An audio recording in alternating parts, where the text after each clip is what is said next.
Не за смирување на нечија нечиста совест, не за историскиот ревизионизам, не за рехабилитација на злосторниците и славење на виновниците.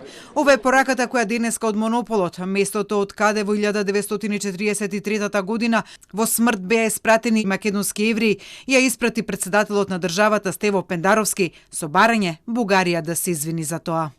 Правда значи да се препознае и именува вистината и таа да биде почитувана од сите. За да има помирување, треба да има извинување за улогата на профашистичката влада во Софија во тоа време во депортацијата на македонските евреи. Пендаровски на денот на сеќавањето на погромот на македонските евреи подсети дека никаде во Европа морбидниот концепт наречен конечно решение за еврејското прашање не бил поефикасно спроведен отколку во тогашната окупирана Македонија. Соочени со овие факти, обврзани сме да ги поставиме следниве прашања.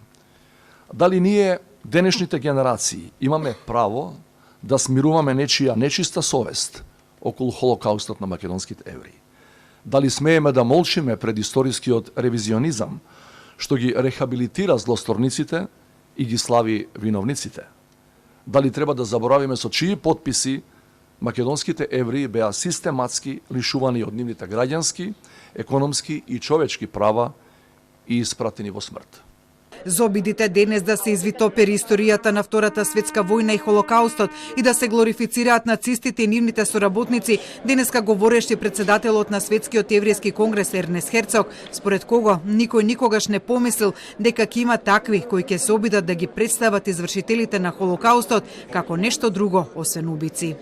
Even more troubling is to see that there are people in some countries' governments who support and even sponsor the promotion of these false narratives.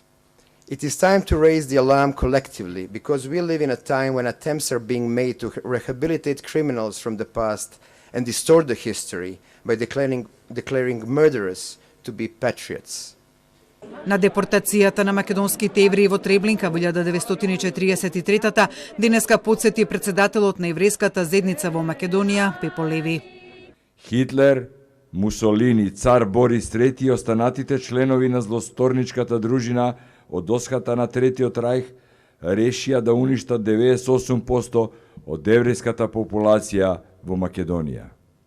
Леви при тоа предупреди и дека покрај сите страдења кои ги предизвикале антисемитизмот и нацизмот, денес се будат во различни форми во Европа, на Балканот, па дури и во Македонија.